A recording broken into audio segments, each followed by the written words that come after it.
vamos explorar o poder transformador da espiritualidade em nossas vidas. O podcast Despertando Consciências traz histórias inspiradoras de superação e autoconhecimento. Nossos convidados compartilham experiências que mudaram suas percepções sobre a vida e a morte. A cada episódio, buscamos despertar a consciência e promover a reflexão profunda. Junte-se a nós nessa jornada de descoberta e conexão com o divino.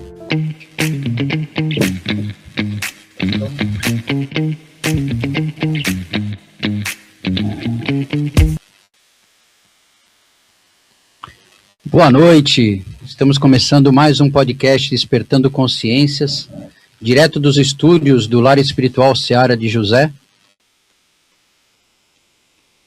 E hoje temos um assunto que toca muito, né? Que toca muito fundo a todos. E não vou tocar esse assunto sozinho, é um assunto que demanda muitas informações, muitos toques, que só uma cabeça não teria como desenvolver isso. Mas antes de qualquer coisa, Sombra, manda aí os seus recados. Boa noite a todos, estamos aqui na JM Vídeos, no estudo da JM Vídeos dentro do Lar Espiritual Seara de José. Sejam bem-vindos, peço a todos que participem, vamos interagir, vamos fazer perguntas e não esqueça de deixar o seu like, não esqueçam de participar, é importante a participação, façam perguntas, estamos aqui com vocês estão olhando aí agora, né? Uma equipe maravilhosa, daqui a pouco nós vamos apresentar o nosso convidado. Eu quero dar bem-vindo, que sejam bem-vindos aí da psicografia, ele colocou ali, o Ricardo acabou colocando também, regressão de vidas passadas, médium vidente, eu diria, intuição. Sim. A intuição é aquela que mais todos nós temos, é o que mais podemos ocorre receber informações, né? Eu acho isso muito importante, não basta a pessoa vir buscar uma carta, né? Uma solução daquilo que carrega consigo, uma tristeza, mas orientar a pessoa. A regressão ela tem que saber lidar com uma situação dessa. A regressão então, não basta bem feita, só a carta da psicografia, é preciso orientar. É que eu acho, assim, não querendo cortar você, eu acho que a regressão para vidas passadas é mais algo para você, pessoa, para sua vida, para algum problema que você tem. Será uma ferida da sua vida. Não para falar com pessoas. Uma coisa que eu acho que as pessoas deviam começar a fazer, se eu não conseguir formar minha ideia, vocês me ajudem. Quando você lê o Evangelho, você lê um livro edificante, ou sozinho, ou junto num evangelho, ou você ouve uma palestra numa casa espírita, procure trazer essa para a sua vida, para o seu dia a dia, que ali traz muitas coisas, muitas mensagens que você está precisando ouvir, que você necessita naquele momento. E às vezes as pessoas estão sentadas numa palestra dormindo, estão conversando, estão olhando no celular e não estão prestando a devida atenção. A pessoa está lendo num evangelho do lar, e a pessoa está pensando no jogo de futebol que está acontecendo. Então, não está tirando proveito daquela lição, daquele ensinamento que é para nós. Deixa eu falar uma coisa rapidinho, claro. O Messias ia fazer uma pergunta em cima do que o Sombra, pode falar, Sombra. O que ele trouxe. Vamos falar sobre cartas consoladoras. Verdade ou mito? De que forma uma carta pode auxiliar no processo de aceitação da perda ou de luto? Isso é um tema muito interessante para nós refletirmos todos juntos. Vai lá, Messias. E para a gente desenvolver isso, a gente tem um convidado mais do que especial, um irmão que a doutrina me trouxe, Roberto Limeri Júnior, do FE1, Fraternidade Espiritual Maior, e que tem um canal no YouTube também, no Instagram, perdão, Reflexões, YouTube, né? Reflexões do Bebeto, que foi um trabalho que ele fez durante a pandemia, mas ele vai falar mais sobre isso. Bebeto, seja muito bem-vindo ao podcast Despertando Consciência, o microfone é todo seu. Obrigado, boa noite, pessoal, boa noite a todos. É uma satisfação para mim estar com com esse grupo, alguns novos amigos, com certeza vou encontrar aqui no podcast. Os amigos já antigos, que eu já conheço, principalmente o Messias, estamos juntos aí numa jornada, e é uma satisfação estar falando sobre assuntos da doutrina espírita, e principalmente o assunto de hoje. Eu preciso me apresentar? O que faz? Fica à Pode, vontade. fica à vontade, Fica à vontade. Bom, como o Messias falou, meu nome é Roberto, mas se alguém me chamar de Roberto é porque só minha esposa é quando eu faço besteira. Então, quando ela fala Roberto, eu já sei que alguma coisa foi fora da caixinha. Todo mundo me conhece como Bebeto, desde da minha infância, é um apelido dado pela minha irmã, porque eu chorava muito, e continuo um pouco bebê chorão mesmo, quando algumas coisas são sensíveis. Então esse veio de bebê chorão já há 62 anos que eu tenho esse apelido. Trabalho, como o Messias falou, numa fraternidade Espírito União Maior, uma casa... Manda, Se você Silvio, por deixar. favor. Eu ia justamente perguntar para ti. O Bebeto fala demais, vocês têm que As tomar pessoas não, Toma uma aguinha. Chico Xavier escreveu 400, eu não lembro de cabeça. 400 e poucos livros. 400 e poucos livros. Eu considero que Chico escreveu mais de 1000 livros.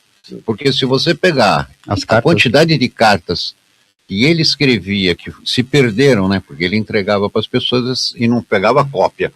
Se ele juntasse tudo isso em livros, Sim. consolo para mães, consolo para pais, Algumas para filhos. viraram o livro mesmo, Não, coletâneas sim. e preces viraram o Coletâneas livro de mesmo. marmota, né? Mas assim, é muito maior. É muito maior. Ele trouxe um consolo muito grande para muitas pessoas. Ele conseguiu dar um up muito grande na doutrina espírita com esse trabalho, né? As cartas que ele trazia tinham a característica do consolo, porque ele mesmo dizia, a doutrina espírita é consoladora. Essa é a maior característica da doutrina, ela é consoladora. Então a gente se intelectualiza e na doutrina a gente quer fazer palestras com mensagem melhor, mas a gente tem que ter sempre na essência, a gente não pode perder isso. O nosso trabalho tem que ser consolador, estimulante, de Por isso que é conhecimento, importante nas fortalecedor, casas o acolhimento, né? O nosso trabalho aqui no podcast, ele tem informação, mas ele tem que consolar quem está do outro lado. A pessoa que está do outro lado, nossa, ouviu uma questão no podcast ali que mudou minha vida. E tomara a Deus que a gente Tomara consiga Deus, que isso tomara aconteça. Deus, despertar Porque essa é a consciência. proposta do que a gente faz aqui. Então, isso tem que ser consolador, sempre. No mesmo foco. A da Aliança utiliza o termo fraternidade. Existem obras, algumas casas que não são da Aliança também utilizam, e outras casas não, e tudo bem.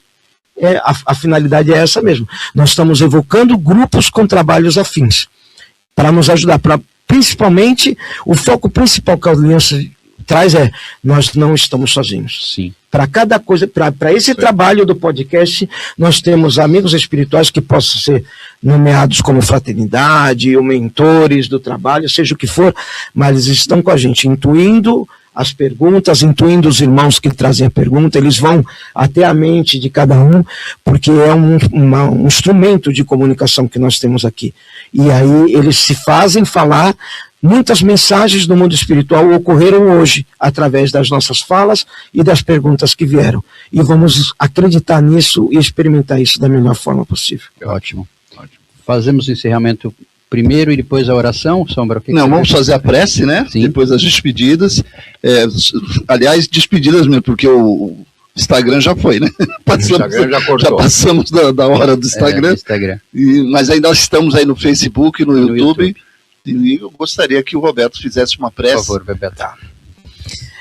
Então que possamos, no dia de hoje, com essas reflexões que tivemos, nós possamos agradecer sempre a Deus, aos amigos espirituais, a doutrina espírita, através da crença de Kardec que é possível a comunicação com o mundo espiritual. Ele nos traz a possibilidade de termos o consolo, a orientação, a reflexão através desses amigos. Do médium de psicografia. Vamos falar um pouquinho. A gente está falando muito das cartas. Mas e aquele que faz a carta? Porque todos eles têm um container de emoções. As emoções não é só de quem recebe, mas também de quem faz, de quem psicografa. Fala um pouquinho disso. E complementando, até onde é o espírito, até onde pode ser animismo? Então, vamos lá, a preparação, os cursos hoje, são poucos os cursos que desenvolvem um treinamento para a pessoa. No nosso segmento, na Aliança, o desenvolvimento do curso de médios, ele é para despertar consciências. Então, você tem exercícios de várias habilidades, não vou dizer todas, mas boa parte das habilidades mediúnicas, e a gente faz vários exercícios, conexões, e aquela que o médium se sente mais confortável, a gente dá um relato final, diz, olha, você tem potencial mediúnico para psicofonia, para psicografia, para sintonia, para vidência, tudo mais, porque você deu sinais disso no exercício da mediunidade. E aí você pode, vamos desenvolver aqueles médios que deram despertar para psicografia. Existem exercícios para validar isso. O médium vai se sentindo confortável, qual é o exercício? Põe uma caneta e deixa ele escrever? Nem sempre é isso. Você tem que exercitar conexões, expansão da tua aura, saber validar a conexão com o espírito que você está fazendo, para você perceber, olha, agora nós vamos fazer conexões com espíritos sofredores. Aí você sente lá o teu braço direito formigar, você sente uma aproximação pelo lado direito, relata isso e marca. Todas as vezes que eu entro em conexão com espíritos sofredores, eu tenho essa sensibilidade. Aí no outro dia, espíritos superiores, espíritos trevosos. Respondendo à pergunta da Suzana, o que pode caracterizar que uma carta seja verdadeira ou não? É praticamente a própria pessoa que recebe que vai poder falar isso. São detalhes, particularidades. Nuances, né?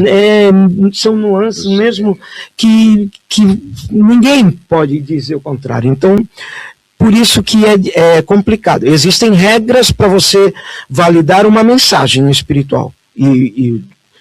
Hoje a rede social, você não valida nada. O fake news tem em todas as falas e tem fake news também no mundo espiritual. Então, existem algumas regras que a gente pode até falar sobre isso, que dá para você dizer, essa carta é de um espírito superior. E eu já vou falar um pouquinho depois sobre essa questão de superior e inferior, qual é a referência que a gente tem. É de um espírito superior. Essa carta é de um espírito sofredor. O maior cartilha que a gente pode ter é o livro Céu e Inferno, na segunda parte do livro Céu e Inferno, onde Kardec traz mensagens de espírito em diversas condições, e aí você vê a essência do que um espírito feliz pode trazer. Normalmente ele começa com os espíritos felizes, e aí eles trazem a alegria de quem não tinha uma perna poder se sentir completo, quem não tinha um braço, a alegria de quem sentia-se pesado poder voar e se deslocar, a alegria de poder falar, de poder ser recebido, de encontrar pessoas queridas. E quando ele fala dos infelizes, a dor que ele sente, quando ele sentiu do outro lado, o remorso, a saudade. Então são essas essências que a gente pode ver numa mensagem espiritual. Esta mensagem do meu pai foi muito marcante para o meu segmento. Eu vou aí as perguntas da Suzana, que eu consigo responder com a experiência que eu tive. Em 2001, meu pai retornou à pátria espiritual. Ele já era um espírita. Meus pais tiveram um período na Umbanda, trabalharam na Umbanda. Eu me lembro da pré-adolescência, da adolescência, eu indo na casa de Umbanda onde minha mãe trabalhava, e eu sempre fui muito questionador, fui expulso, acho que da Igreja Católica, porque no catecismo eu fazia perguntas que ninguém sabia responder. Então aí eu me encontrei na doutrina espírita, porque a própria doutrina não respondia a tudo, mas ela te faz buscar, te dá caminhos para encontrar as respostas. E isso para mim era o suficiente, com responsabilidade, lógico. Mas em 2001 meu pai desencarnou por uma questão de um câncer cerebral, e aí no primeiro momento que acusou o tumor, o médico, ele tinha um celular desses Voicer, que você fazia a ligação por comando de voz. Então, para você gravar, vamos por Bebeto, ele grava a sua voz, Bebeto, e aí depois vinha o telefone. E aí ele falou, olha, o médico falou que eu não posso mais usar esse microfone, esse celular. Então pega para você, eu guardei, não usava, esperei, aí meu pai fez 2 cirurgias, demorou 2 anos, quando ele desencarnou, eu peguei o celular, na semana que ele desencarnou, ainda triste com tudo que tinha acontecido, aí eu peguei o celular, quando eu abri para utilizar pela primeira vez, veio a voz do meu pai que estava gravada no celular, Bebeto. Aí eu estava com a minha esposa, ainda olhei para o lado e falei, ixi, eu acho que meu pai quer falar comigo. E eu não estava ativo em nenhuma casa espírita. Aí eu fui numa casa aqui de Santos, se eu não me engano o nome era Recanto da Paz, ela não está mais naquele local, era na Carvalho de Mendonça, próximo ao Canal 3, e ali eu senti uma seriedade. Para encerrar... Só não esquecer da prece, para ele fazer a prece no final. Claro. Mas para encerrar, porque muitos que assistem e vão assistir esse vídeo, de essa live que depois vai virar vídeo, não são da doutrina. Sim. Né? Sim. Nós temos irmãos evangélicos, católicos, e muitos se agarram numa fala de Moisés, que está no Deuteronômio, se eu não estiver enganado, em que proibia a evocação aos espíritos. De que forma que a gente pode colocar para esses irmãos que o que a gente está fazendo, ou o que acontece na doutrina espírita, não é algo que foge do que se fazia já naquela época, né? Não é o porquê que veio essa proibição de Moisés, né? Não era uma proibição à toa. Sim. Moisés, ele conduziu milhares de pessoas da escravidão para uma libertação que eram escravos, a história diz isso. E esses povos tinham uma conduta diferente, e eles tinham a prática de evocar. Nada só pode ser proibido aquilo que é possível. Ninguém proíbe nada. Eu não vou proibir as pessoas aqui a pularem de um prédio sem asa, sem nada e voar, porque não é possível isso ainda acontecer. Então não existe proibição para isso, porque isso não é possível. Então Moisés proibiu, por quê? Porque ele fez a mesma coisa que Kardec faz no livro dos médiuns. Seria leviano da minha parte. Porque, veja, quando eu digo hoje que eu quero fazer um trabalho com as cartas, o consolo do luto, porque a forma de trabalho da casa que eu faço hoje, e da grande maioria das casas que eu conheço e frequento, são a pessoa vir na casa numa palestra acolhedora, para que ela tenha o mecanismo do passe magnético, para que ela se fortaleça através do magnetismo do passe, e ela tenha uma reflexão na palestra para uma possível mudança de pensamentos e de conduta. Grosso modo, é dessa forma que as casas fazem o acolhimento fraterno na assistência espiritual. Pode ser que uma casa ou outra, com uma diferença ou outra de trabalho. A pessoa que vai com o sofrimento através do luto, da perda de alguém, na casa onde eu trabalho, ela não consegue ter o acolhimento, porque ela quer respostas. A pessoa que não é espírita, perdeu um filho recém-nascido, em tem idade, ou na adolescência, perdeu um pai, uma mãe, aí ela começa a sofrer, tem sempre um amigo espírita, um vizinho que diz, procura uma casa espírita. Esse é o mecanismo de trabalho do mundo das casas espíritas, é a relação com o mundo espiritual. Então, se você quer ter uma certeza de que a vida continua, que teu ente querido está bem, para que você siga em paz, é essa forma. Então, demanda um trabalho específico de perguntas e respostas, direcionamento através das obras básicas de Kardec. Normalmente o que a gente faz lá assiste a palestra, toma um passe para você sair mais calmo, e aí eles chamam, Bebeto, vem aqui, indica um livro aqui. Aí normalmente eu fico olhando na nossa biblioteca qual é o livro que vai fazer uma referência, qual é o... O Paulo é um amante de Kardec, né? Tem aquela paixão por Kardec. E ele falou assim, que ele escutou falar que o Kardec é poliglota. Ele queria saber quais são as línguas que Kardec falava. Paulo, eu não sou poliglota, não saberia nem te falar os nomes. Uma com certeza, o francês. O francês com certeza. Eu já pesquisei aqui, porque eu sabia que é possível que você não soubesse. Não é uma coisa comum, né? Assim, antes de...